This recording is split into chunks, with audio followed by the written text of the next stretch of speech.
ஒரே ஒரு ஊர். அந்த ஊருக்கு பேர் கொடையாளிப்பட்டி. அந்த பேருக்கு தகுந்த மாதிரி தான் அந்த ஊர் மக்களும். யார் என்ன கேட்டாலும் இல்லைன்னு சொல்லாமல் கொடுப்பாங்க. கொடையாளிகள் நிறைந்த ஊர். இனாமா மட்டும் இல்லை, கடனாகவும் பணம் கொடுப்பாங்க. யாருக்காவது அவசரமாக பணம் தேவைப்பட்டதுன்னு வச்சுக்கோங்க, அந்த ஊருக்கு போய் வாங்கிக்கலாம். பத்திரம் தேவையில்லை, சாட்சி தேவையில்லை, ஜாமீன் தேவையில்லை, எந்த உத்தரவாதமும் கேட்காம பணம் கொடுத்துருவாங்க. நம்மால் ஒருத்தனுக்கு பணம் தேவைப்பட்டது. சொந்த பந்தமெல்லாம் கேட்டு பார்த்தா யாரும் கொடுக்குற வழியாக தெரியல. எல்லாரும் அவங்கவுங்க சௌரியத்தை பார்க்குறவங்க, அடுத்தவங்க சௌரியத்தை பற்றி கவலைப்படாதவங்க.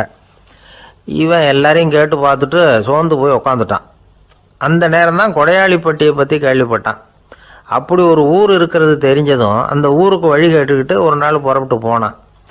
வயல்காட்டு வழியாக போக வேண்டியிருந்தது. மெதுவாக நடந்து ஊர் எல்லைக்கு வந்துட்டான். ரெண்டு பக்கமும் விவசாய வேலைகள் மும்முரமாக நடந்துக்கிட்டு இருக்குது. ஏர் உழுதுகிட்டு இருக்கிறாங்க. அப்போ அங்கே ஒரு ஆளை பாம்பு கடிச்சுட்டுது. பக்கத்தில் வேலை செஞ்சுக்கிட்டு இருந்தவங்க ஓடி வந்தாங்க. அவசரமாக செய்ய வேண்டிய முதல் உதவியெல்லாம் செஞ்சு பார்த்தாங்க. பலன் இல்லை. அந்த ஆள் செத்து போட்டான். அவன் செத்து விட்டான்னு தெரிஞ்சதும் அவனை தூக்கி வரப்பு மேலே போட்டுட்டு எல்லாரும் அவங்கவுங்க வேலையை கவனிக்க ஆரம்பிச்சிட்டாங்க. அங்கே ஒரு ஆள் இவனை பார்த்து சொன்னான், ஐயா, நீங்கள் போகிற வழியில் இவன் சொந்தக்காரன், இவனுக்கு சோறு கொண்டுகிட்டு வருவான். இவன் இங்கே செத்துட்டான்னு அவங்ககிட்ட சொல்லிவிடுங்க அப்படின்னா. இவனுக்கு ரொம்ப ஆச்சரியம். என்னடா இது, பாம்பு கடிச்சுட்டுதுன்னதும் பதறி அடிச்சுக்கிட்டு ஓடி வந்தாங்க, செத்துட்டான்னதும் பேசாமல் தூக்கி போட்டுட்டு போயிட்டாங்க அப்படின்னு நினச்சிக்கிட்டே நடந்து போகிறான். எதிரில் சோறு கொண்டுக்கிட்டு ஒரு ஆள் வந்தான். இவன் விவரத்தை சொன்னான். அங்கே அவங்க சொந்தக்காரன் பாம்பு கடிச்சு செத்து போட்டான் அப்படின்னா. அவன் கொஞ்ச நேரம் அமைதியாக நின்னான். அதுக்கப்புறமா அங்கேயே வரப்பில் உட்காந்து கொண்டுகிட்டு வந்த சோத்தை தானே சாப்பிட்டு முடித்தான். பேசாமல் எழுந்திரிச்சு திரும்பி போயிட்டான். கொஞ்சம் கூட பதறல, அழலை. இப்படியும் ஒரு ஊரா அப்படின்னு நினச்சி ஆச்சரியப்பட்டுக்கிட்டே இவன் ஊருக்குள்ளே போனான். ஒரு பெரிய மனுஷனை பார்த்து பணம் கேட்டான். அவரும் இவனோட பேரையும் ஊரையும் மட்டும் விசாரிச்சுக்கிட்டு தேவையான பணத்தை கொடுத்துட்டார். பணத்தை வாங்கிட்ட பிறகு தன்னுடைய மனசை அரிச்சிக்கிட்டு இருந்த அந்த விஷயத்தை பற்றி கேட்டான். ஐயா, வழியில் ஒருத்தன் செத்துட்டான், அவனை அப்படியே தூக்கி வரப்பில் போட்டுட்டு எல்லாரும் வயல்வெளி வேலைகளை பார்த்துக்கிட்டு இருக்கிறாங்களே அப்படின்னா. இதுக்கு அந்த பெரியவர் சொன்னார், ஆமாம், அப்படி தான் செய்வோம். வேலை முடிஞ்சு வீட்டுக்கு திரும்புகிறப்போ அவனை தூக்கிட்டு வந்து அடக்கம் பண்ணிடுவோம் அப்படின்னார். ரொம்ப ஆச்சரியமாக இருக்கே அப்படின்னா. ஏன் உங்கள் ஊரில் யாராவது செத்துட்டா என்ன பண்ணுவீங்க அப்படின்னு கேட்டார். என்ன இப்படி கேட்குறீங்க, எங்கள் ஊரில் எல்லாம் பணத்தை தூக்க விட மாட்டாங்க, ஒப்பாரி வைப்பாங்க, கட்டி புரண்டு அழுது புலம்பி தீர்த்துருவாங்க அப்படின்னா. இவன் பெரியவர் பார்த்தார். அவங்ககிட்ட கொடுத்த பணத்தை லபக்குன்னு பறிச்சுக்கிட்டார். திருப்பி வாங்கிட்டார். இவன் பதறி போய் நிற்கிறான்.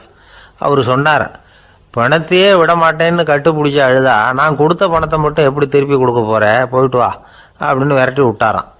இந்த கதையை நண்பர் ஒருத்தர் சொன்னார். கதை வேடிக்கையாக தெரிஞ்சால் கூட இதில் கருத்து உண்டு. பணம் பிணம் இது ரெண்டையுமே விடுறதுக்கு அவ்வளவு சுலபமாக மனம் வர்றதில்லை.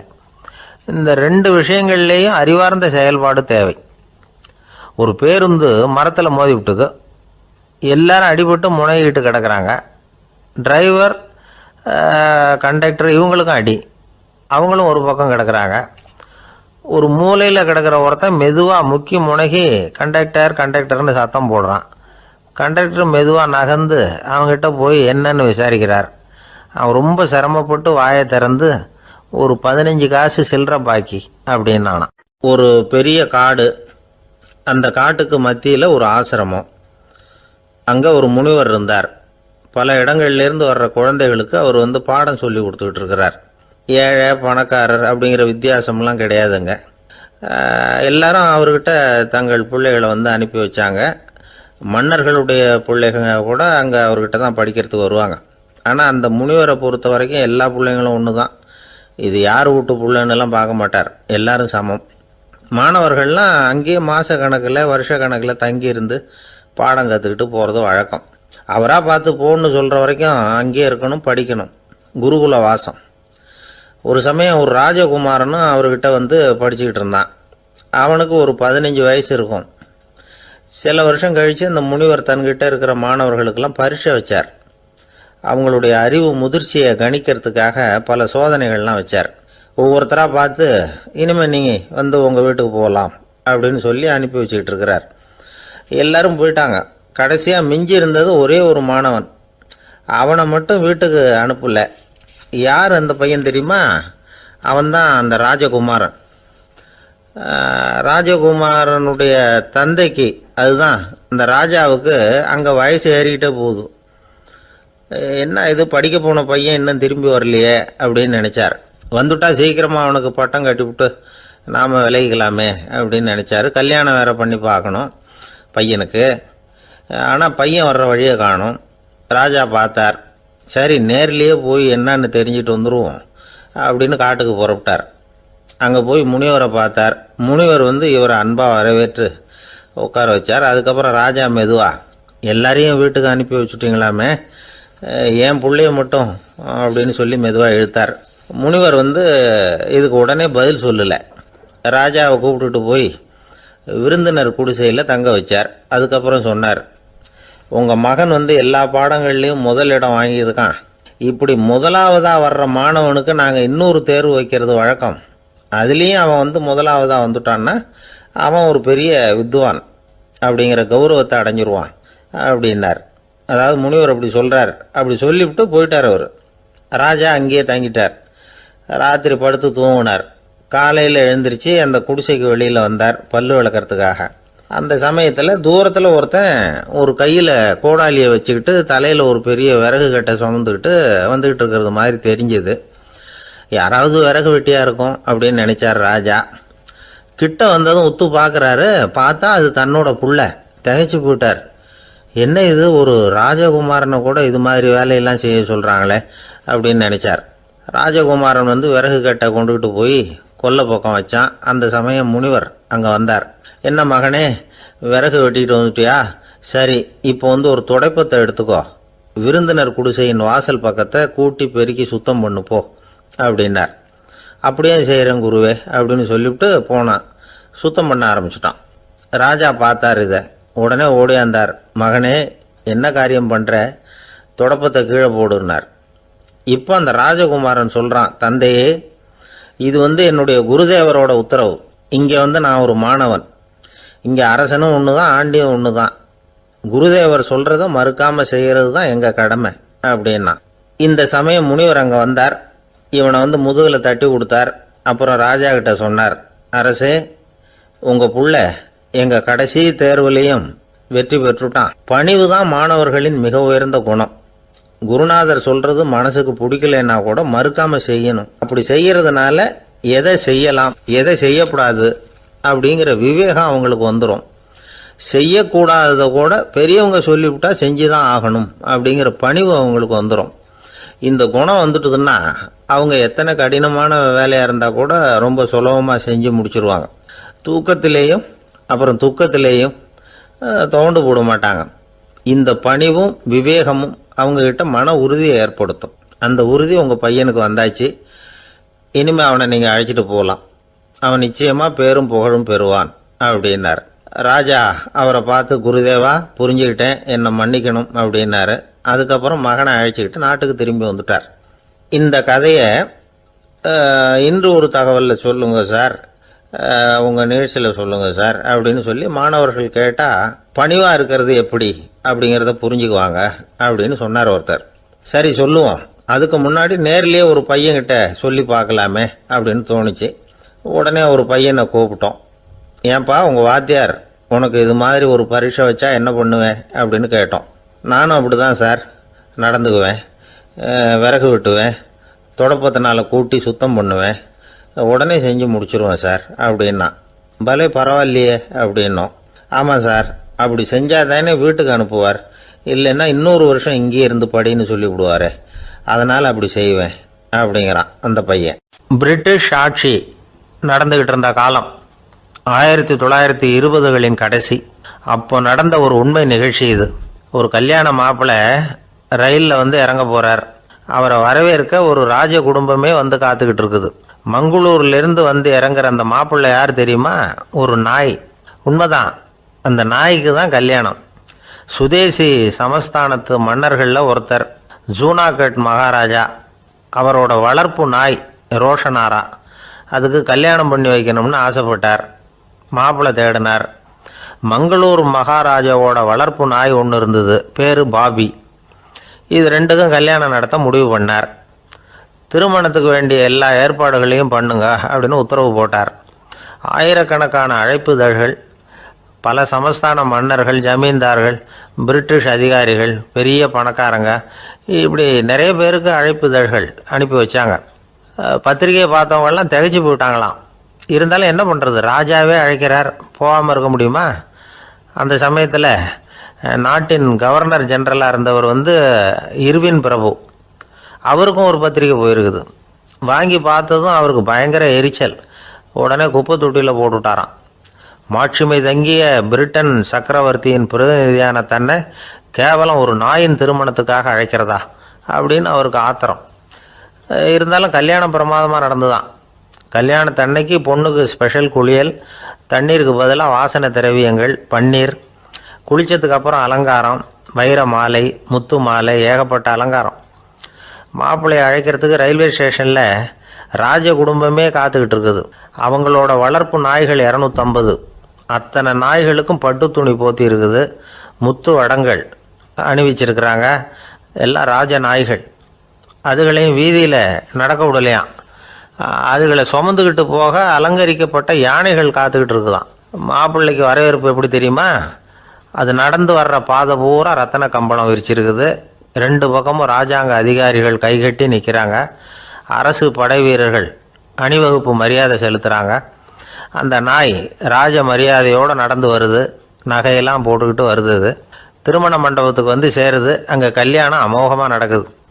இந்த திருமணத்தை முன்னிட்டு அந்த ஜூனாகட் சமஸ்தானத்துக்கு 3 நாள் விடுமுறை வேறு. கல்யாணத்துக்கு வந்திருந்தவங்களுக்கெல்லாம் ஏக தடபுடலாக விருந்து, நாட்டியம் எல்லாம் பிரமாதமாக நடந்து தான். இந்த கல்யாணத்தில் கலந்துக்க வந்திருந்த மற்ற சமஸ்தானத்து மன்னர்கள், திவான்கள், அரச குடும்பத்தினர், இப்படி அவங்க 700 பேராம். அவங்க போகிறதுக்காக விசேஷ ரயில்கள்லாம் வேற விட்டுருக்காங்க. கல்யாணம் முடிஞ்சதும் அந்த நாய் தம்பதிகளோட பெரிய பெரிய மன்னர்கள்லாம் ஒன்றா உட்காந்து சாப்பிட்டாங்களாம். ஏர் கண்டிஷன் அறையில் அந்த தம்பதிகள் கொஞ்ச காலம் வாழ்ந்துருக்கிறாங்க.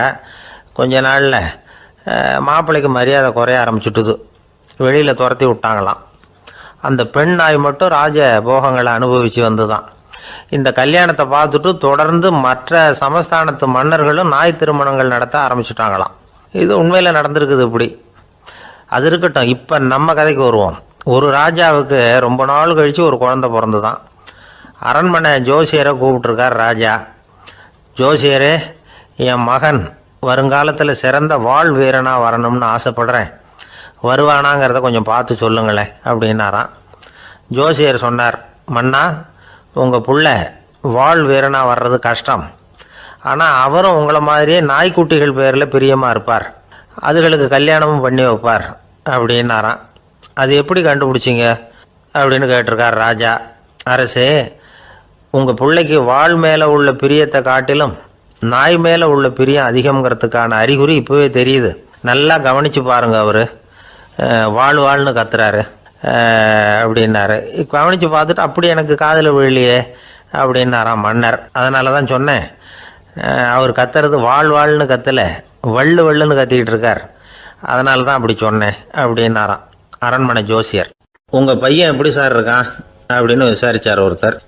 அவன் என்ன சார், எதை சொன்னாலும் காதில் வாங்க மாட்டேங்கிறான், அவன் பாட்டுக்கு போகிறான் வர்றான் அப்படின்னு சொல்லி அழுத்துக்கிட்டார் அப்பா. பெரியவங்க சொல்கிறத சின்ன பிள்ளைங்க கேட்கறது இல்லைங்கிறது ஒரு குறை. பெரியவங்க சொல்கிறது சின்ன பிள்ளைங்க காதிலேயே விழறது இல்லைங்கிறது ஒரு குறை. இது கொஞ்சம் சீரியஸான விஷயம், கவனித்து பார்க்கணும்.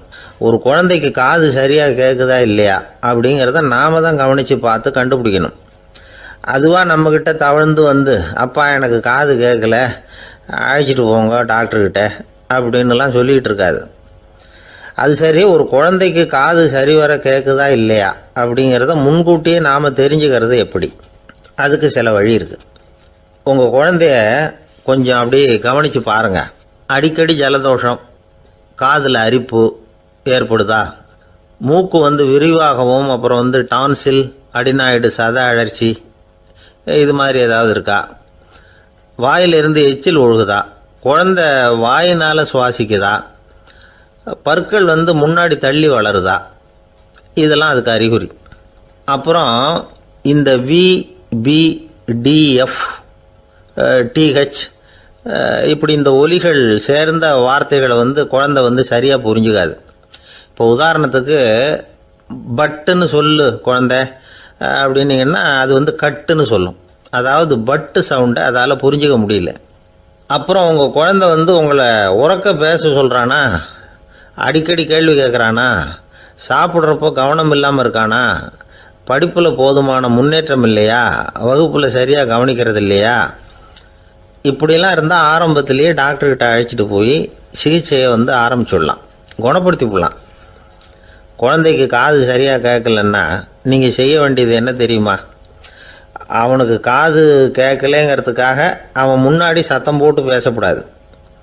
மெதுவாக சீராக பேசணும், அவனை பார்த்து பேசணும். உங்கள் உதட்டு அசைவுகள் வந்து அவனுக்கு உதவும், அதை பார்த்தே புரிஞ்சுக்குவான். நீங்கள் வாயில் வெத்தலை பாக்கு போட்டுக்கிட்டோ புகை பிடிச்சிக்கிட்டோ பேசக்கூடாது. அப்படி பேசினா அவனால் அந்த உச்சரிப்பை சரியாக புரிஞ்சிக்க முடியாது. ஒரு வார்த்தையை சொல்கிறீங்க, அவனுக்கு புரியல அப்படின்னா அதே வார்த்தையை மறுபடியும் சொல்லணும். அவனுக்கு நீங்கள் முதல்ல சொன்ன வார்த்தை புரியலேன்னு நினச்சிக்கிட்டு மறுபடியும் திருப்பி சொல்கிறப்போ அதே அர்த்தம் வரக்கூடிய வேறு வார்த்தையை சொல்லக்கூடாது. இப்படிலாம் நடந்துக்கிட்டால் அவனுக்கு வந்து மன திடத்தை ஏற்படுத்த முடியும். இல்லைன்னா அவனுக்கு வந்து தாழ்வு மனப்பான்மை வந்துடும். குழந்தைக்கு காது கோளாறுன்னா ஆரம்பத்திலேயே டாக்டர்கிட்ட அழைச்சிட்டு போனால் போதும், குணப்படுத்தி விடலாம். அப்புறம் பார்த்துக்கலாமே அப்படின்னு அலட்சியமாக இருந்துட்டால் தான் கஷ்டம். சில பேர் கோபத்தில் சின்ன பிள்ளைங்க காதை பிடிச்சி திருகிறது உண்டு. இது ரொம்ப தப்பு. காது கையோடு வந்துட்டால் என்ன பண்ணுறது? ஒரு வேடிக்கை கதை, அது கதை தான், நிஜமாக நடந்ததில்லை, அது மாதிரி நடக்காது. ஒரு வேடிக்கைக்காக சொல்லப்படுற கதை. அதாவது ஒரு வீட்டில் அப்பா வந்து அம்மாவை பார்த்து சொல்லிகிட்டு இருக்கார், இதை பாரு, நாளைக்கு காலையில் என்னை சீக்கிரம் எழுப்பி விட்ரு, நான் செங்கல்பட்டு வரைக்கும் போயிட்டு வர வேண்டியிருக்கு அப்படின்னாராம். இதை அவங்க பையன் காதில் வாங்கிட்டு இருக்கான். அப்பாவுக்கு சிரமம் வேண்டாமே அப்படின்னு நினச்சி அவனே காலையில் யாருக்கும் தெரியாமல் எழுந்திரிச்சு புறப்பட்டு செங்கல்பட்டு போட்டான். சாயந்தரமாக திரும்பி வந்தான். அப்பா பையனை காணாமல் அலமோதிக்கிட்டு இருக்கிறார். சாயந்தரமாக பையனை பார்த்ததும் எங்கடா போயிட்டு வந்தேன்னு கேட்டார் கோவமாக. செங்கல்பட்டுக்கு போயிட்டு வந்தேப்பா, நீ வீணா அலைய வேண்டாமேன்னு அப்படின்னா. எதுக்கடா போனேன்னு அதட்டினார். அதான்ப்பா, நீ நேற்று வந்து அம்மா கிட்ட சொல்லிகிட்டு இருந்த, அதை காதில் வாங்கினேன், உனக்காக நான் போயிட்டு வந்தேன் அப்படின்னா. உடனே எந்த காதில் வாங்கினேன் அப்படின்னு சொல்லி காதை பிடிச்சி திருகினார். அந்த காது கையோடு வந்துட்டுது. இது நடந்து கொஞ்ச நாள் கழித்து அந்த அப்பாவும் பையனும் கடத்தெருவில் போய்கிட்டு இருக்கிறாங்க. எதிரில் ஒரு நாய் ஓடி வந்தது. அதுக்கு 2 காதும் இல்லை. என்ன இது, இந்த நாய்க்குட்டிக்கு 2 காதும் இல்லை அப்படின்னார் அப்பா. அதுக்கு பையன் சொல்கிறான், அப்பா அது 2 தடவை செங்கல்பட்டுக்கு போயிட்டு வந்துடுவோம் அப்படின்னானா. ஒரு அப்பாவுக்கு 2 பிள்ளைங்க. மூத்தவன் ரொம்ப அடக்கம், அப்பா எது சொன்னாலும் கேட்பான், பெரியவங்களுக்கு கீழ்ப்படிஞ்சு நடப்பான். இளையவன் அப்படி இல்லை, தான் நினச்சதை தான் சொல்லுவான் செய்வான். அடுத்தவங்க சொல்கிறத கேட்க மாட்டான், அடங்கி நடக்க மாட்டான். இந்த 2 பேரில் யாரை வந்து உங்களுக்கு பிடிக்கும்? பெரியவனை தான் பிடிக்கும், ஏன்னா அவன் தான் சொல்கிற பேச்சை கேட்குறவன் அப்படின்னு சொல்லுவீங்க. ஆனால் ஒரு ஞானி என்ன சொல்கிறார் தெரியுமா? ஒரு குழந்தை அதன் அறிவுக்காக மதிக்கப்பட வேண்டுமே தவிர அதனுடைய கீழ்ப்படியும் தன்மைக்காக அல்ல அப்படிங்கிறார். நம்ம குழந்தைகளை வந்து சுயமாக சிந்திக்கிறதுக்கு நாம் விடுறதில்ல, மற்றவங்களை பார்த்து காப்பி அடிக்கிறதுக்கு தான் நாம் அவங்களுக்கு கற்றுக் கொடுக்குறோம். புகழ்பெற்ற மனிதர்கள் சிலருடைய பேரை சொல்லி நீயும் அவர் மாதிரி ஆகணும், இவர் மாதிரி ஆகணும் அப்படின்னு சொல்லிகிட்டே இருக்கிறோம். குழந்தைகள் வந்து தங்களுடைய தனித்தன்மையை வளர்த்துக்கிறதுக்கு நாம் தடையாக இருக்கிறோம். ஒரு குழந்தைகிட்ட அனாவசியமாக வந்து நம்பிக்கையை வளர்த்துடக்கூடாது, எந்த கோட்பாட்டையும் திணிக்கக்கூடாது. நாம் ஏற்கனவே அர்த்தமில்லாத கருத்துக்களையும் கொள்கைகளையும் மனசில் போட்டு நிரப்பி வச்சுருக்கிறோம். இந்த உலகத்துக்கு புதுசாக வந்து சேர்ந்திருக்கிற ஒரு குழந்தையின் தூய்மையான மனசில் நம்ம கருத்துக்களை அறிமுகம் செய்ய அல்லது திணிக்கிறதுக்கு நமக்கு எந்த அதிகாரமும் கிடையாது. ஒரு குழந்தைய நீ இந்த மதத்தை சேர்ந்தவன் அப்படின்னு பிறந்ததுமே ஒரு முத்திரை குத்தி விடுறோம். இது அதோட சுதந்திரத்தை ஆரம்பத்திலேயே கிள்ளி எறிகிறது மாதிரி தான். நீங்கள் ஒரு மதத்தின் வழிமுறைகளை கடைப்பிடிச்சிக்கிட்டு வர்றீங்க, அந்த வழியில் போய்கிட்டு இருக்கிறீங்க, சரி, அதனால் போகிறீங்க. அதுக்காக உங்கள் குழந்தையையும் அதே வழியில் தான் வரணும் அப்படின்னு கட்டாயப்படுத்துறதுக்கு உங்களுக்கு என்ன உரிமை இருக்குது? அந்த குழந்தை சுயமாக சிந்திச்சு ஒரு முடிவுக்கு வரட்டுமே, அதுக்கு நீங்கள் ஏன் தடையாக இருக்கிறீங்க? நமக்கு உண்மையிலேயே நம்ம குழந்தை மேலே அன்பு இருந்தால் இது மாதிரி திணிப்பு வேலைகளை செய்யக்கூடாது. திணிப்பு வேலைகளிலிருந்து குழந்தைகளை காப்பாற்றினா போதும். அதுதான் ரொம்ப முக்கியம். அடுத்த தலைமுறை அற்புதமான தலைமுறையாக உருவாகும். நாம் தான் சாதி மத சங்கடங்களில் மாட்டிக்கிட்டு தவிக்கிறோம். அவங்களாவது சாதி மத வேறுபாடு இல்லாத சமுதாயத்தை பார்க்கட்டுமே, அந்த சௌகரியங்களை அனுபவிக்கட்டுமே. அதுக்கு நாம் என்ன செய்யணும்னா ஒன்றும் செய்யாமல் இருந்தால் போதும். ஒரு குழந்தைகிட்ட நம்ம கருத்தை திணிக்கும் பொழுது என்ன ஆகுது தெரியுமா? அது அவனை அவங்ககிட்ட இருந்தே அப்புறப்படுத்தி விடுது. அவனுடைய தனித்தன்மையை அழிச்சுடுது. அவனை ஒரு எல்லைக்குள்ளே திணிச்சுடுது. இதெல்லாம் அன்புங்கிற பேரால் பெற்றோர்கள் செய்கிற தப்பு. இதெல்லாம் கேட்டுக்கிட்டு இந்த காலத்தில் அப்பா ஒருத்தர் சொன்னார், நான் கருத்துக்களை எல்லாம் என் பையன்கிட்ட திணிக்கிறது இல்லைங்க, ஆனால் அதிகமாக சாப்பிட சொல்லி கட்டாயப்படுத்துவேன் அப்படின்னார். உங்கள் வீட்டு சமையல் அவ்வளோ நல்லா இருக்குமான்னு கேட்டாங்க. நல்லா இருந்தால் நான் ஏன் அவனை சாப்பிட சொல்லி கட்டாயப்படுத்த போகிறேன் அப்படின்னார். ஒரு ஊரில் ஒரு மன்னன் இருந்தான், கொடுங்கோல் மன்னன்.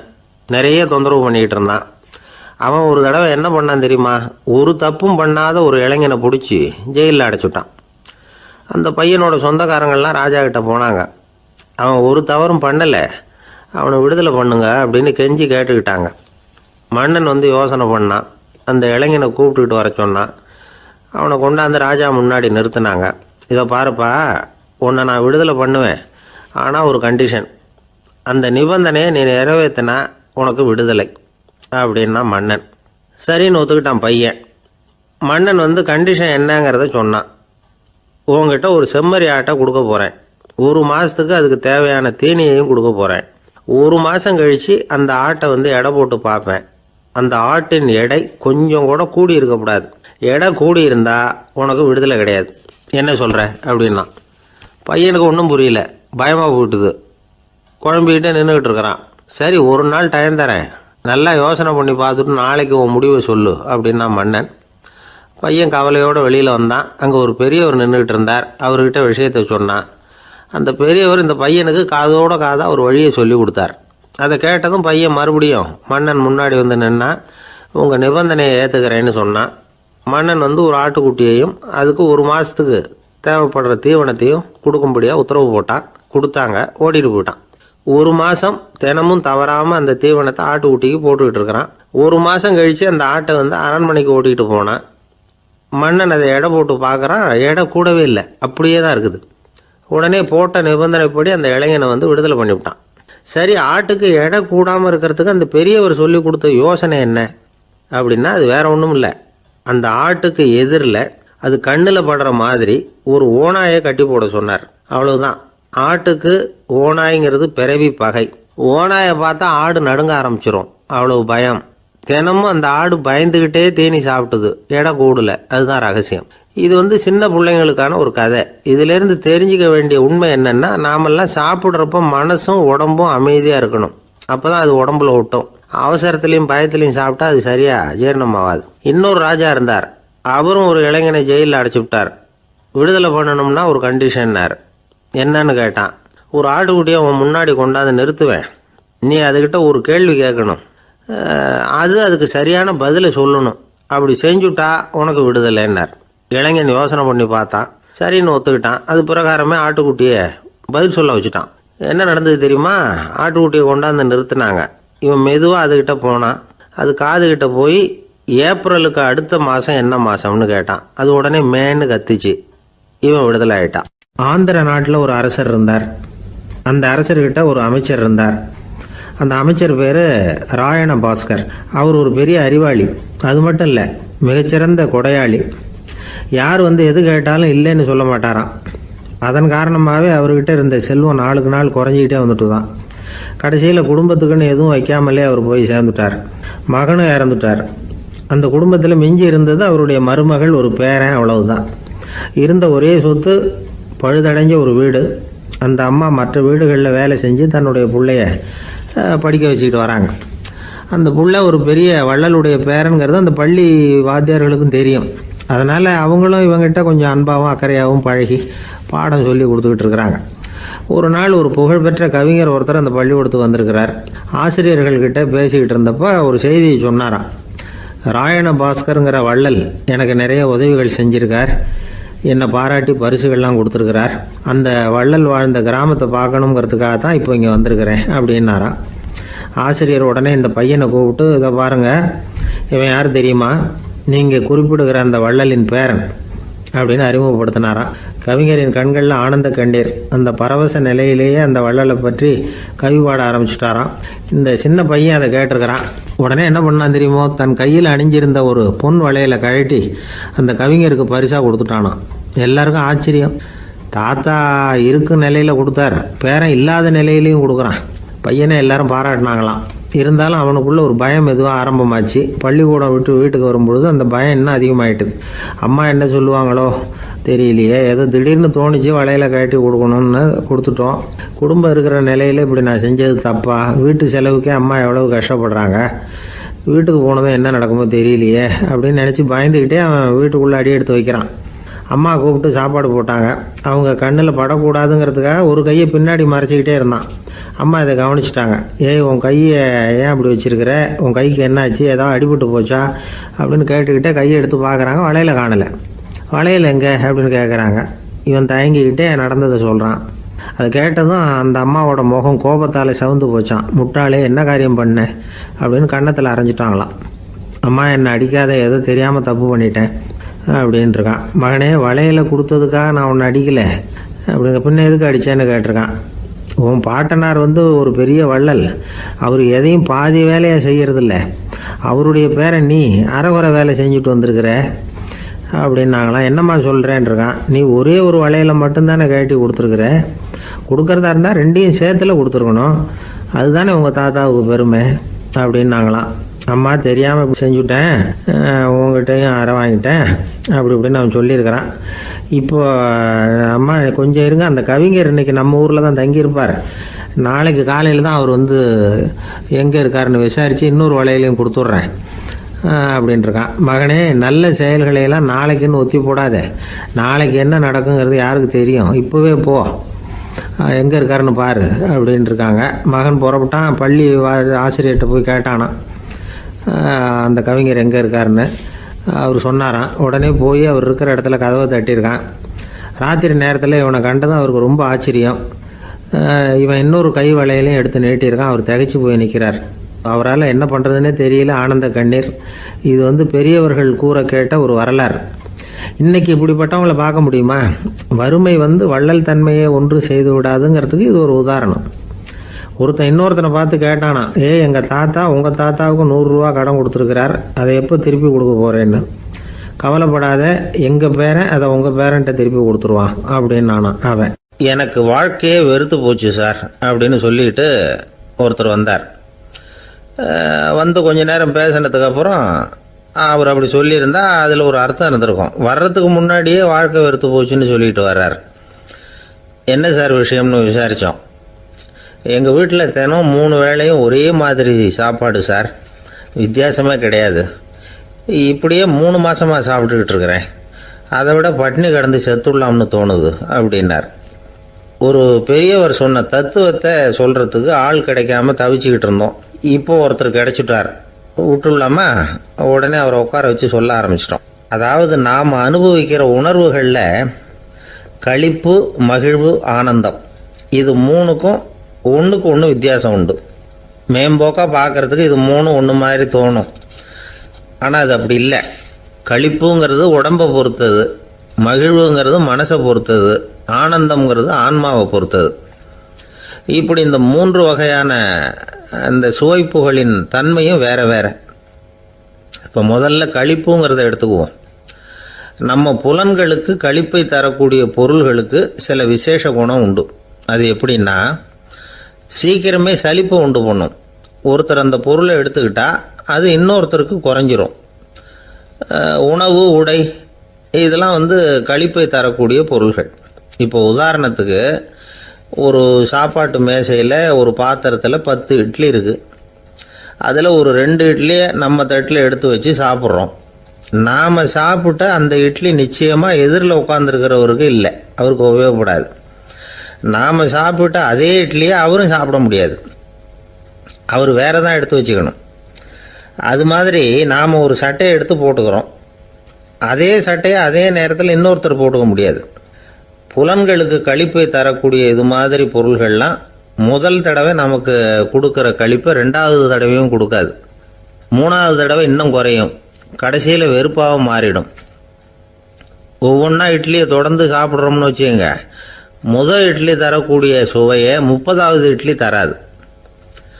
முதல் தடவை புது சட்டையை போட்டுக்கிறப்போ நமக்கு இருக்கிற களிப்பு அதே சட்டையை 100வது தடவையாக போட்டுக்கிறோம்னு வைங்க, அப்போ இருக்குமா? இருக்காது. இதுதான் களிப்பு. அதாவது சீக்கிரமே சலிப்பை தரக்கூடியது. ஒருத்தர் எடுத்துக்கிட்டால் இன்னொருத்தருக்கு குறைஞ்சி போகக்கூடியது. ஆனால் மகிழ்ச்சிங்கிறது அப்படி இல்லை. ஒருத்தர் அனுபவிக்கிறதுனால இன்னொருத்தருக்கு குறைஞ்சி போகாது. இப்போ காலையில் சூரியன் உதயம் ஆகிறத பார்த்து சந்தோஷப்படுறோம், அதையே இன்னொருத்தரும் பார்த்து சந்தோஷப்படலாம். ஒரு நல்ல சங்கீதத்தை கேட்குறோம், ஒரு அழகான ஓவியத்தை ரசிக்கிறோம். நீங்கள் ரசிக்கிற அதே நேரத்தில் இன்னொருத்தரும் அதை ரசிக்கலாம். அதனால் அது குறைஞ்சி போகிறதில்ல. இது மகிழ்வு. ஆனால் ஒன்று, ஒரே பாடலை திரும்ப திரும்ப கேட்டுக்கிட்டு இருந்தால் கடைசியில் அலுப்பு தட்டும். அதாவது மகிழ்வுங்கிறது எப்படின்னா, மற்றவங்களோட பகிர்ந்து கொள்றதுனால குறையாது. ஆனால் ஒரே பொருள் மீண்டும் மீண்டும் அனுபவிப்பை தர்றப்போ முதல்ல மகிழ்வு அதிகரித்து அதுக்கப்புறம் அது மங்கி மறைஞ்சு போயிடும். இதுதான் அந்த மகிழ்வுங்கிறதுக்கு இலக்கணம். சரி, இப்போ மூணாவதாக சுகம் தரக்கூடிய ஆனந்தம்ங்கிறது எப்படின்னா, இது நமக்கு உள்ளே இருந்து சுரக்கிறது. மனசு சலனங்கள்லேருந்து விடுபடுறப்போ இந்த ஆனந்தம் நமக்கு கிடைக்கும். இது நிலையான சுகம், ஆத்ம சுகம். களிப்பிலிருந்து மகிழ்வுக்கும் மகிழ்விலிருந்து ஆனந்தத்துக்கும் செல்றது தான் மனிதன் நடத்த வேண்டிய முக்கியமான பயணம். இவ்வளவு விஷயத்தையும் கேட்டுட்டு இந்த காலத்து பையன் ஒருத்தன் வந்தான். சார், இப்போ நீங்கள் ஒரு சாப்பாட்டு மேசையில் ஒரு 10 இட்லி வைக்கிறீங்க, என்ன உட்கார வைங்க, எதிரில் இன்னொருத்தனை உட்கார வைங்க. நான் களிப்பு மகிழ்வுலாம் தாண்டி நேரடியாக ஆனந்தத்துக்கு பயணம் பண்ணி காட்டுறேன் அப்படின்னா. ஒன்றும் புரியல அவன் சொன்னது. அது எப்படி, என்ன பண்ணுவ நீ அப்படின்னு சொல்லி கேட்டோம் ஆச்சரியமா. 2 இட்லி சாப்பிட்டா தானே சார் களிப்பு, நான் 10 இட்லியும் மொத்தமாக சாப்பிட்ருவேன், அடுத்தவனுக்கு எதுவும் கிடைக்காது, அவனுக்கு கிடைக்காதபடி நாமே சாப்பிட்டுடுறோம்ல, அதுதானே நமக்கு ஆனந்தம் அப்படின்னு அதுக்கு ஒரு விளக்கம் சொல்கிறான். துஷ்டரை கண்டால் தூர விலகு, இப்படி ஒரு பழமொழி உண்டு. எதுக்காக இப்படி சொல்லி வச்சாங்க? துஷ்டன் ஏதாவது தொந்தரவு கொடுப்பான், அதனால் அவனை கண்டா பயந்துக்கிட்டு ஓடி ஒளிஞ்சிக்கோ அப்படின்னா இதுக்கு அர்த்தம் அப்படி இல்லை. ஒரு துஷ்டன் கிட்ட நெருங்கி போகிறோம்னு வச்சுக்கோங்க, அவன் நமக்கு கெடுதலான ஆலோசனைகள் எதையும் சொல்லலாம், அல்லது அவன் தீய உணர்வுகள் உள்ளவனா இருக்கலாம், அல்லது தீய செயல்கள் செய்யக்கூடியவனா இருக்கலாம், அல்லது தீய நட்புனால அவன் ஏற்கனவே கெட்டு போனவனா கூட இருக்கலாம். இப்படிப்பட்டவனை நெருங்கி போனா அவனோட பாதிப்பு நமக்கும் வந்துடும். அதனால விலகி போ அப்படின்னு சொல்றாங்க. இதையே கொஞ்சம் விவரமா இப்ப பார்ப்போமே. இப்ப இந்த துஷ்டர்களை 4 வகையா பிரிக்கிறாங்க. இந்த 4 வகைக்கும் உதாரணம் வேணும்னா வேற எங்கேயும் போக வேண்டியதில்லை, மகாபாரதத்தை பார்த்தாவே போதும். அதுல இந்த 4 வகையான தீயோரும் வர்றாங்க. முதல் வகைக்கு உதாரணம் சகுனி.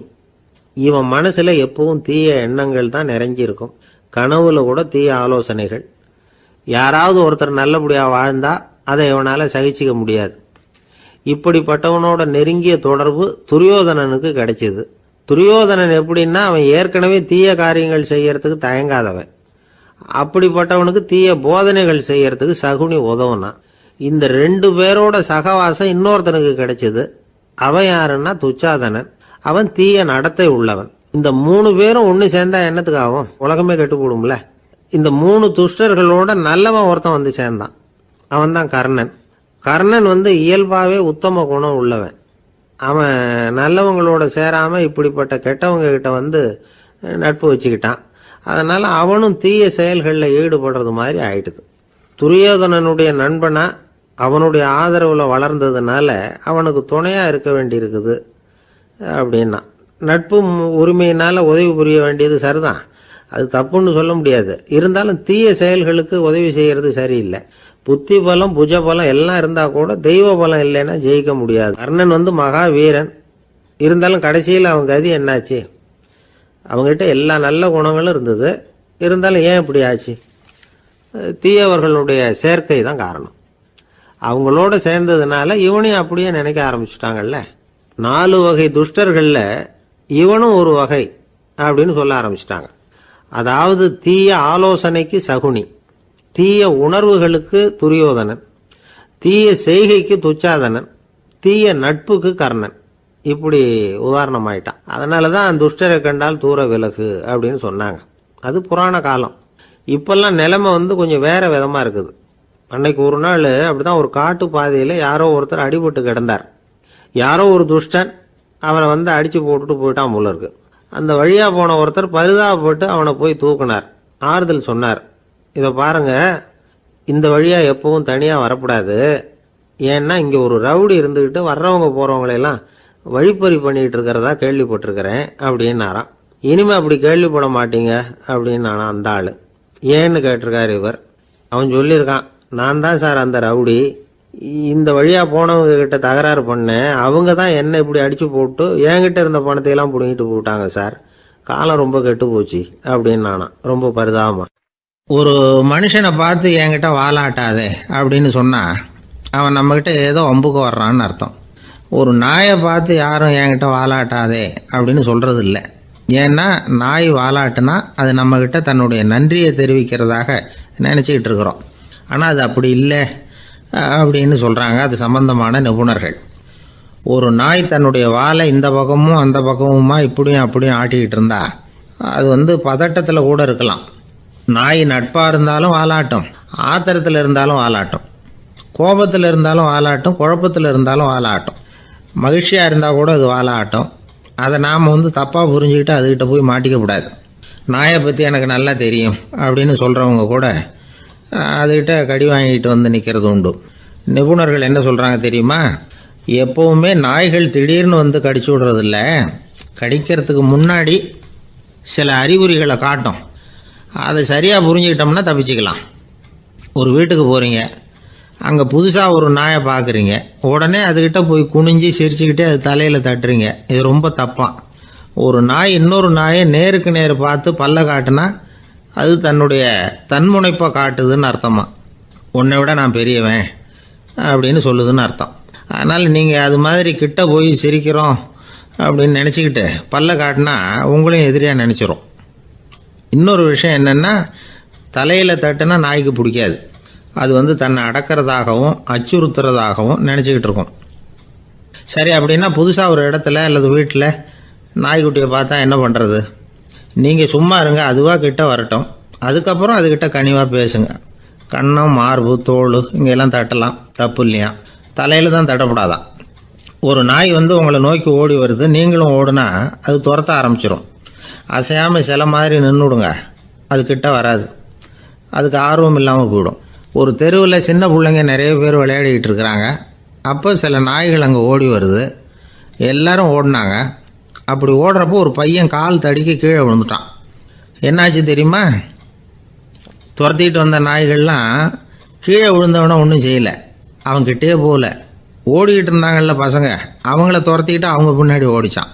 அதுதான் நாய்களுடைய சுபாவம். ஒரு நாய் நம்மளை நேருக்கு நேர் முறைச்சி பார்க்குதுன்னு வச்சுங்க, நாமளும் அதை முறைச்சி பார்க்கக்கூடாது. நாம் வேறு பக்கம் எங்கேயாவது பார்க்க ஆரம்பிச்சிடணும். ஒரு நாய் கோபமாக இருந்ததுன்னா அதோட வால் உறுதியாக நேராக நிற்கும். ஒரு நாய் பணிந்து போனால் அல்லது பயந்து போனால் அது தன்னோட வாலை காலுக்கு நடுவில் வச்சுக்கும். ஒரு நாய் நம்மளை பார்த்து பயந்து நிற்கிதுன்னு வச்சுங்க, அதனால் நமக்கு ஆபத்து இல்லைன்னு நினச்சிடக்கூடாது. உங்களை பார்த்துட்டு ஒரு நாய் ஒடுங்குச்சுன்னா நீங்கள் விலகி போயிடணும் அப்படின்னு அது நினைக்குது. நிறைய பேர் பயந்து போன நாயால் கடிபடுறாங்க. இவன் நம்மளை விட பெரிய ஆள், மாட்டிக்கிட்டோம், வேறு வழி இல்லை அப்படிங்கிற நினப்பில் தான் நாய் கடிக்க ஆரம்பிக்குதான். இதே மாதிரி சங்கிலியால் கட்டி போடப்பட்டிருக்கிற நாயும் ஆபத்தானது தான். தொடர்ந்து கட்டி போட்டிருந்தா காலப்போக்கில் அது ஒரு மாதிரி ஆகிடும். நாய் குழந்தைகளை கடிக்காது அப்படின்னு சில பேர் சொல்லுவாங்க. அதுவும் ஒரு தவறான நம்பிக்கை. அதனால் சின்ன குழந்தைகளை தனியாக நாயோட விளையாட விடக்கூடாது. ஆகக்கூடி நாயை பற்றி நிறைய விஷயம் புரிஞ்சுக்க வேண்டியிருக்குது. ஒருத்தர் தன்னுடைய நண்பர் வீட்டுக்கு போயிருந்தார். அவசியம் எங்கள் வீட்டில் சாப்பிட்டுட்டு தான் போகணும் அப்படின்னு ரொம்ப அன்பாக சொல்லிவிட்டார். அதை மீற முடியல இவரால். சரின்னு உட்காந்துட்டார். சாப்பாடு போட்டாங்க, சாப்பிட ஆரம்பித்தார். அவங்க வீட்டில் கட்டி போட்டிருந்த நாய்க்குட்டி இவர் சாப்பிட்றத முறைச்சி பார்த்துது. ஏன் இப்படி என்ன அது முறைச்சி பார்க்குது உங்கள் வீட்டு நாய்க்குட்டி அப்படின்னு இவர் கேட்டார்.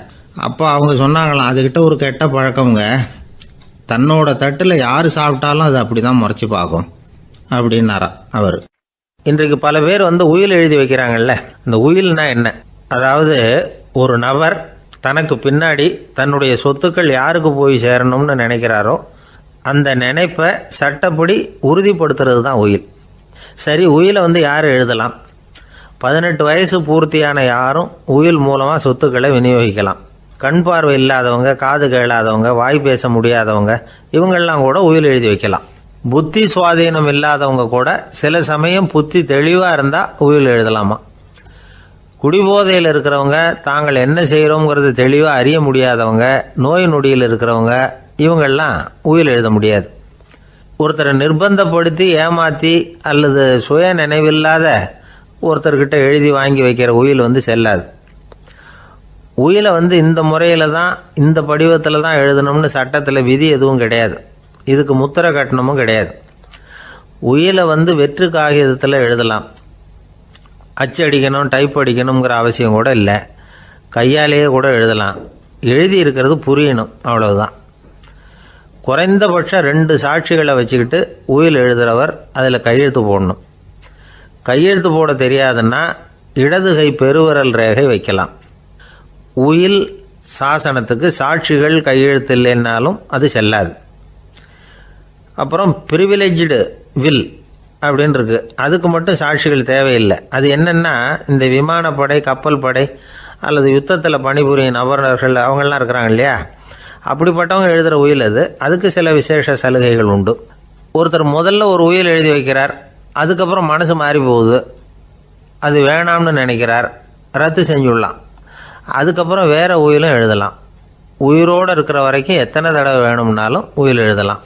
கடைசியாக எழுதப்பட்ட உயில் சட்டப்படி சரியாக இருந்தால் அதுதான் அமலுக்கு வரும். சரி, எழுதுகிற உயிலை ரகசியமாக வச்சுருக்கிறது எப்படி? இது ஒரு கேள்வி. இதுக்கு என்ன செய்யணும்னா, ஒருத்தர் உயிலை எழுதினதுக்கு அப்புறம் அவர் தானாவோ அல்லது அங்கீகரிக்கப்பட்ட முகவர் மூலமாகவோ, அதாவது ஒரு ஏஜெண்ட் மூலமாகவோ, ஒரு கவரில் போட்டு சீல் வச்சு கவர் மேலே தன்னுடைய பெயரை எழுதி அல்லது அந்த ஏஜெண்ட் பெயரை எழுதி கவர் மேலே என்ன அடக்கம் செய்யப்பட்டிருக்கு, உள்ளே என்ன இருக்குது அப்படிங்கிற விவரம்லாம் எழுதி சார் பதிவாளர்கிட்ட ஒப்படைக்கலாம். இதுக்கு கட்டணம் உண்டு.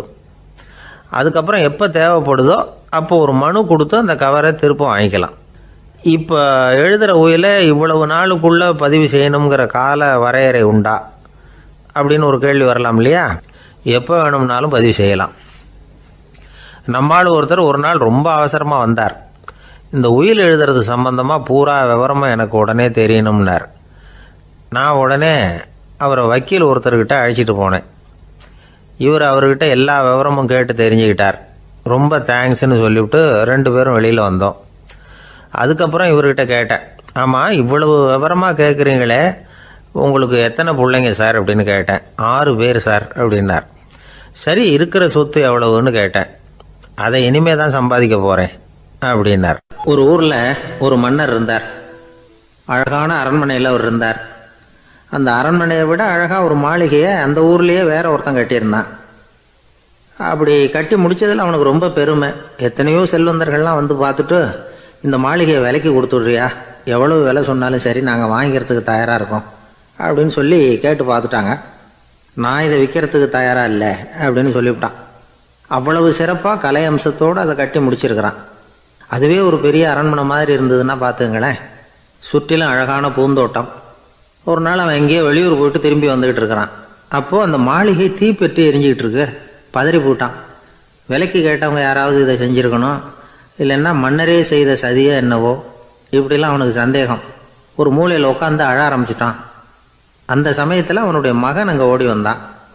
அப்பா அழாதீங்க, இதை நான் நேற்று ராத்திரியே நம்ம ஊர் மன்னருக்கு விற்றுட்டேன்.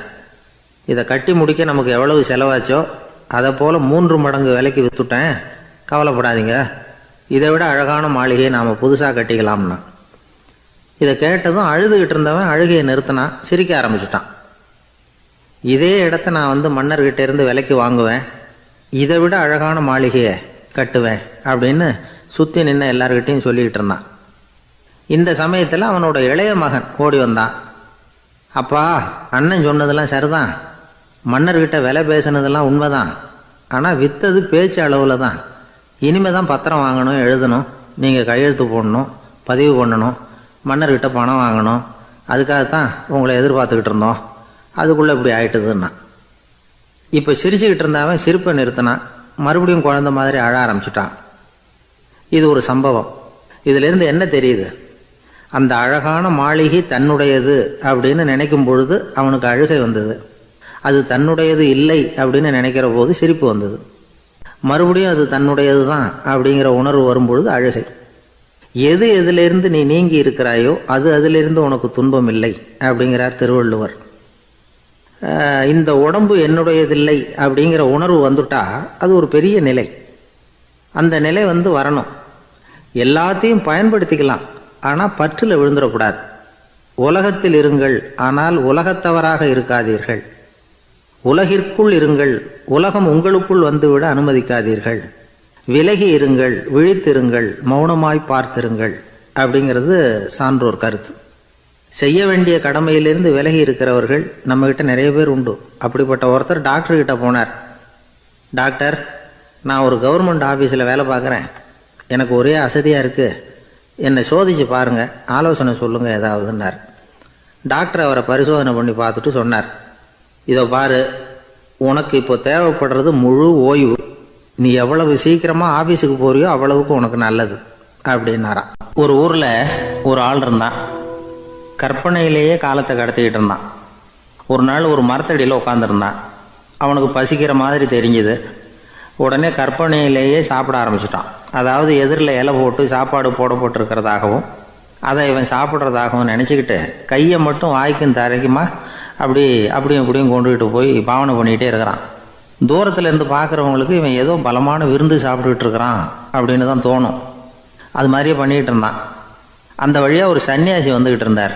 இவனை பார்த்தார். என்ன இவன் இப்படி பண்ணிகிட்டு இருக்கிறானே அப்படின்னு நினச்சாரு. கொஞ்ச நேரம் அவனையே உத்து பார்த்துக்கிட்டு இருந்தார். இவரை பார்த்ததும் அவன் இன்னமும் சுவாரஸ்யமாக சாப்பிட ஆரம்பிச்சிட்டான். அப்பப்பா, என்ன இது, இந்த குழம்பு இவ்வளவு காரமாக இருக்குது, என்னுடைய நாக்கே எரிஞ்சு போடும் போல இருக்க அப்படின்னு சொல்லிட்டு பக்கத்தில் ஒரு குவளையை எடுத்து தண்ணி குடிக்கிறது மாதிரி பாவனை பண்ணுறான். அப்பாடா, இப்போ கொஞ்சம் பரவாயில்ல அப்படின்னு சொல்லிட்டு குவளையை கீழே வைக்கிறது மாதிரி ஒரு பாவனை பண்ணுறான். சன்னியாசி பார்த்தார். என்னப்பா, சாப்பாட்டில் காரம் அதிகமோ அப்படின்னார். ஆமாம் சுவாமி, ஞாபகம் மறதியில் கொஞ்சம் மிளகாய் அதிகமாக சேர்த்துக்கிட்டேன் அப்படின்னா. சரி சாப்பிடு அப்படின்னு சொல்லிட்டார். அவன் சாப்பிட்டு முடிக்கிற வரைக்கும் பொறுமையாக உட்காந்துருந்தார். அவன் அப்பாடா அப்படின்னு சொல்லிட்டு மறுபடியும் தண்ணியை எடுத்து குடித்தான். எல்லாம் கற்பனையிலேயே. அதுக்கப்புறம் சன்னியாசி பேச ஆரம்பித்தார். இதை பாருப்பா, உன்னுடைய கற்பனையை நான் மெச்சுறேன், இருந்தாலும் உன் சாப்பாட்டில் ஒரு இனிப்பையும் வச்சுருக்கலாமே, ஏன் மிளகாயை அளவுக்கு அதிகமாக போட்டுவிட்டு அவஸ்தைப்படுறேன் அப்படின்னார். அவன் யோசிக்க ஆரம்பித்தான்.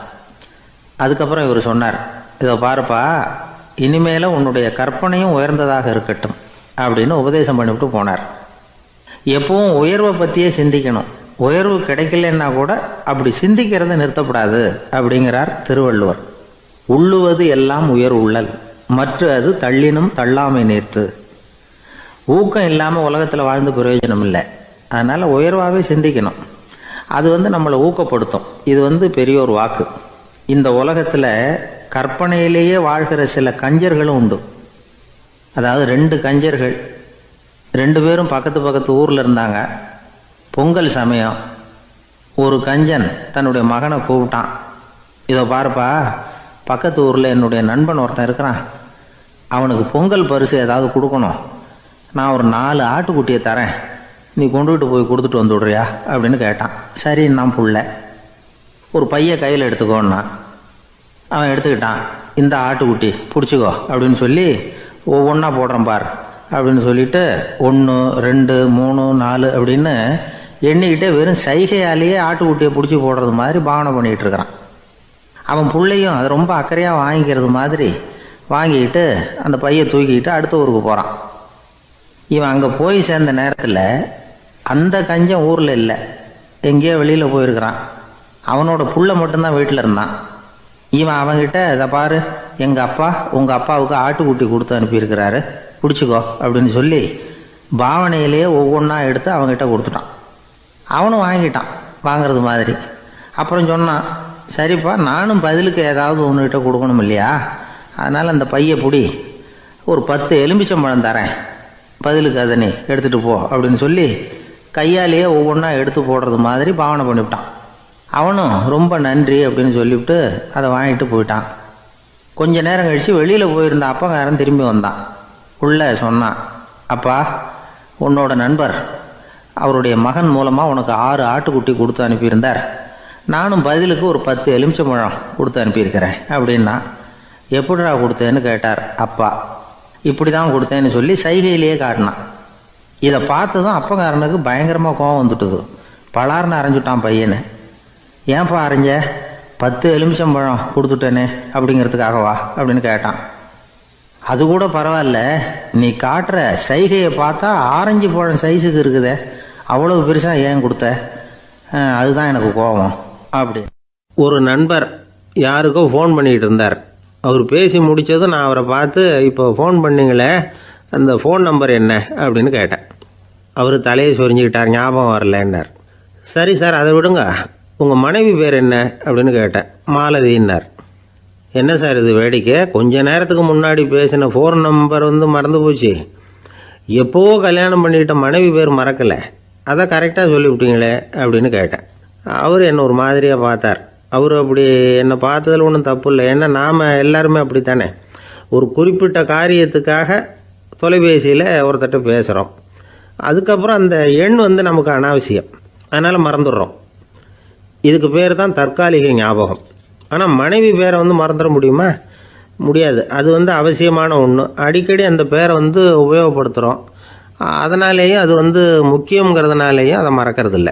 இதுக்கு பேர் நிரந்தர ஞாபகம். சரி, இந்த தற்காலிக ஞாபகம், நிரந்தர ஞாபகம், இது 2 ஞாபக அளவுகளையும் கட்டுப்படுத்துறது எது அப்படின்னா மூளைக்குள்ளே நடக்கிற மின்சார நடவடிக்கைகள் தான். தற்காலிக ஞாபகம் ஒரு மின்னல் மாதிரி தோன்றி மறையுது. நிரந்தர ஞாபகம் ஒரு படிவம் போல மூளையில் படிஞ்சுடுது. ஒரு சம்பவத்தின் பல பிரதிகள் மூளையில் பல்வேறு பகுதிகளிலேயும் படிகிறதுனால ஒன்று மறைஞ்சாலும் மறந்தாலும் இன்னொன்று மறையறதில்லை. இப்படிப்பட்ட நிலைமையில தான் இந்த தொண்டையில் இருக்கு, வாயில் வரமாட்டேங்குது சார் அப்படிமா. ஒருத்தருக்கு எந்த துறையில் ஆர்வமும் ஈடுபாடும் அதிகமோ அது சம்பந்தமான ஞாபக சக்தி அதிகமாக இருக்கும். தொழிலை விரும்புகிற ஒரு டெலிஃபோன் ஆப்ரேட்டருக்கு எண்கள்லாம் நல்ல ஞாபகம் இருக்கும். அது மாதிரி கவிஞர்களுக்கு வார்த்தைகள் நல்ல ஞாபகத்தில் இருக்கும். இது ஒரு பக்கம் இருந்தாலும் ஒரு மூளை எண்களை விட எழுத்துக்களை விட படங்களை ரொம்ப சுலபமாக ஞாபகத்தில் வச்சுக்குது. புரிஞ்சுக்கிற தன்மை, அனுபவம், புத்தி கூர்மை இது கூடி குறையிறத பொறுத்து ஞாபக சக்தியும் ஏறும் இறங்கும். இப்போ உதாரணத்துக்கு ஒரு பையனுக்கு படித்தது எதுவும் ஞாபகத்தில் இல்லைன்னா அவன் அதை சரியாக புரிஞ்சுக்கலைன்னு அர்த்தம். இந்த மறதிங்கிறது எந்த சமயத்தில் ஒரு பிரச்சனை ஆகுது தெரியுமா? உங்களுக்கு வேண்டியப்பட்ட ஒருத்தரை ஞாயிற்றுக்கிழமை சாயந்தரம் சரியாக 5 மணிக்கு கடற்கரைக்கு வர சொல்லிவிட்டு அந்த நேரத்தை மறந்துவிட்டா அது பரவாயில்ல, வர சொன்னதையே மறந்துவிட்டா தான் நிலைமை மோசம்னு அர்த்தம். இப்படி இருந்தால் இது சிகிச்சை எடுத்துக்க வேண்டிய நிலைமைங்கிறத புரிஞ்சுக்கணும். ஆமாம், இதுக்கும் மருந்து இருக்குது. ஆனால் மூளை குறிப்பிட்ட அளவுக்கும் கீழே இயங்குறப்போவோ இன்னொன்று சொல்லுவாங்க, இந்த நியூரோ டிரான்ஸ்மிட்டர் அப்படின்னு சொல்லுவாங்க. அப்படிங்கிற மூளை ரசாயனம் ரொம்பவும் குறைஞ்சி போகிறப்போ மட்டும்தான் உபயோகப்படும். டாக்டர் என்ன சொல்கிறாங்க தெரியுமா?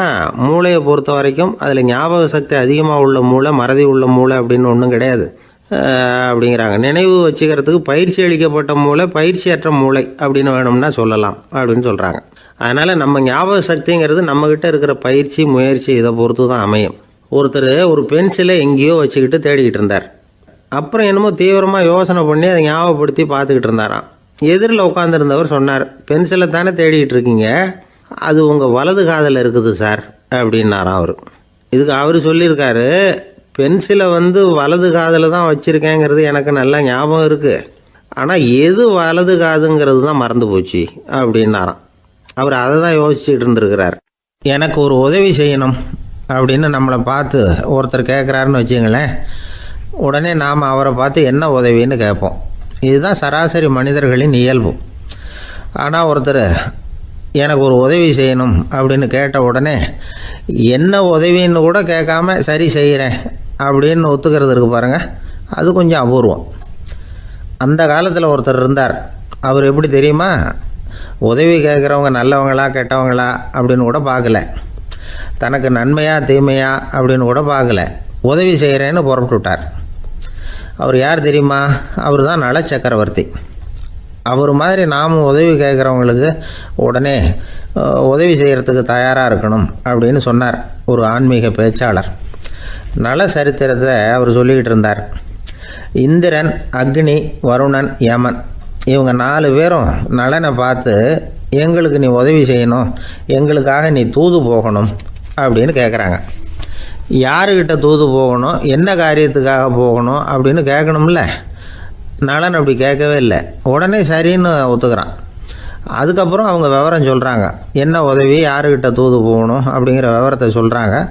நலனுக்கும் அப்புறம்தான் புரியுது, எந்த தமயந்தியை இவன் காதலிச்சானோ, எந்த தமயந்தின் சுயமரத்துக்காக இவன் போய்கிட்டு இருக்கிறானோ அந்த தமயந்தியை பார்த்து தங்களுக்காக அவகிட்ட வாதாடணும், பேசணும், தங்களில் ஒருத்தரை கல்யாணம் பண்ணிக்கும்படியாக கேட்கணும் அப்படின்னு அவங்க 4 பேரும் நலன்கிட்ட கேட்குறாங்க. இதை கேட்டதும் நலன் கொஞ்சம் கூட முகம் சுளிக்கலை, பதட்டப்படலை. நேராக தமயந்தி கிட்ட போகிறான்.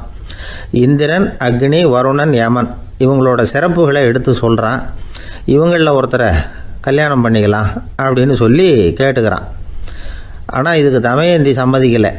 சுயம்வரம் நடக்குது, அவள் நலனை தேர்ந்தெடுக்கிறாள். அந்த 4 பேரும் நலனுக்கு நிறைய வரங்கள்லாம் கொடுக்குறாங்க. அதுக்கப்புறம் இப்படி போகுது கதை. இதில் நாம் கவனிக்க வேண்டியது என்னென்னா, உதவின்னு கேட்ட உடனே என்ன உதவின்னு கேட்காம சரி செய்கிறேன்னு சொன்னான் பாருங்கள், அதை கொஞ்சம் சிந்திக்கணும். செய்கிறேன்னு ஒத்துக்கிட்டதுக்கு அப்புறம் அது என்ன உதவின்னு தெரிஞ்சும் முகம் சுளிக்காமல் அதை செஞ்சான் பாருங்கள், அதையும் கொஞ்சம் சிந்திக்கணும். நம்மளும்